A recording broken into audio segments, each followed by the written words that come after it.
class, we are going to compile at least 7 conflicts that are currently existent in the village of Salem. Who would like to give us one? Essence.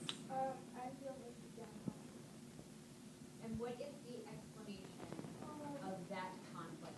John is trying to end things for Abigail, but she's in love with him. Well, what is it exactly that they're trying to end? Oh, Or he wants to end? Correct. So that's kind of a big deal because Abigail is really truly in love with John at this point and he wants nothing to do with it. So what type of conflict is that?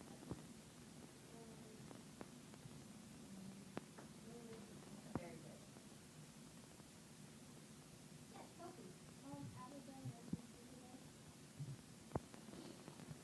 And what conflict is existent between these two women? Abigail is blaming Tituba for the night in the forest, the dancing. And she said that Tituba makes her drink blood. Good. What is the result of that conflict? What happens? What happens to Tituba because of Abigail's accusations? They were like revealing the I see the devil. Yes, this is when all of the confessions start. And Tituba confesses to save herself, knowing that the wrath would be less. Who else confesses to save herself? Abigail. Yeah, Colin, what does she say? Once she realizes what happens, when Tituba says, I've seen the devil, I wrote in his book, but I'm one with God now, what does Abigail say? She says she wants to be saved by God too. Yeah, exactly. I've done the same. I've danced with the devil, and these are the other people that I've seen with him.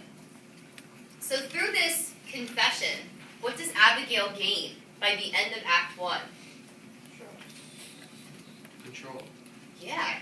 She gains control and she gains a great amount of power because now she's able to point out the people who are responsible for being one with the devil. Yes. Why did Tituba add up that she wanted to kill that the devil was trying to kill That's a great question.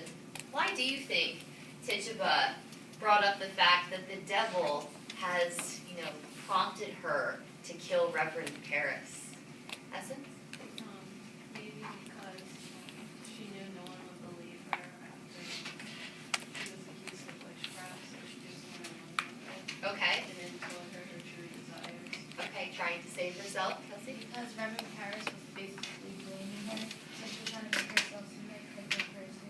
Exactly. I had the chance many times. The devil tried to prompt me to kill you, but I didn't. Tiberi, did you want to add on to that at all? Okay, excellent. Another conflict. Matt? Reverend Paris and town.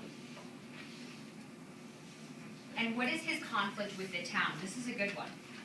That the town people don't really like him because What are some other issues with him? What are some things that he's kind of complained about or asked for that other reverends haven't?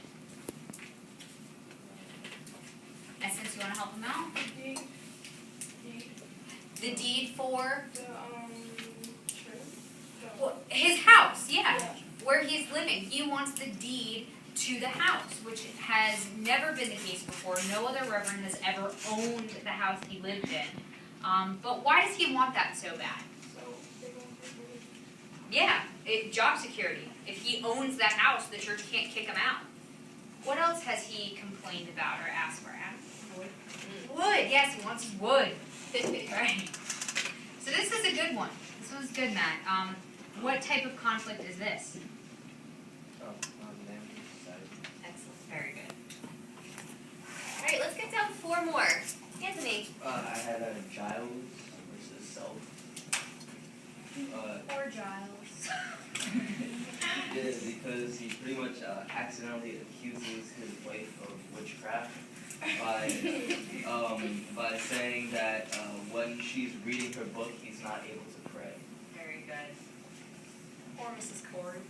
So how is this a conflict with himself?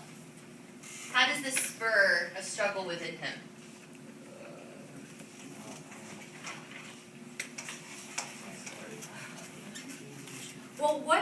problems could arise now His wife. that this has Wife, yeah. happened. His wife can get removed. Yeah, he could have potentially just like signed his wife's life away at this point by accusing her of witchcraft without even really realizing it. Kelsey? I was gonna say, like, he has to learn how to, like, keep to himself and be careful what he says and where he just says it, because they can be deceived or something else, not people. And I think that's something that we're going to see reoccurring. That sometimes the things you say can be perceived in one way or another and cause problems. Yeah, so come that's, back I'm glad to you brought haunt you. that up. And this is something that the people of Salem have never witnessed or experienced before.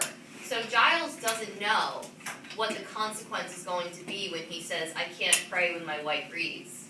But given the circumstances of what's happening in Salem, it could mean that he's just signed, her death warrant.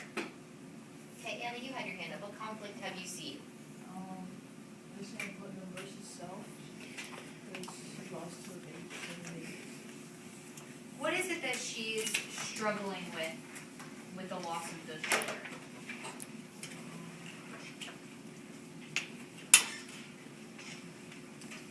Okay, can somebody help her out? Javaria?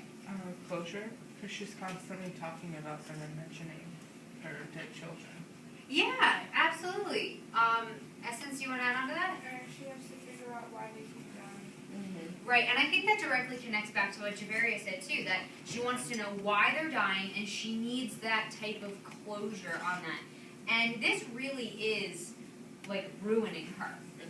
Essentially, this has taken over her life. And, she's really starting to kind of go a little crazy about that. And when she finds out that they could have potentially, brought back the spirits of these babies, she wants to know everything that's going on with it, and it really is like all-consuming for her. Especially now that Ruth is very sick, and she's worried that she'll lose her as well, her only surviving daughter of 8.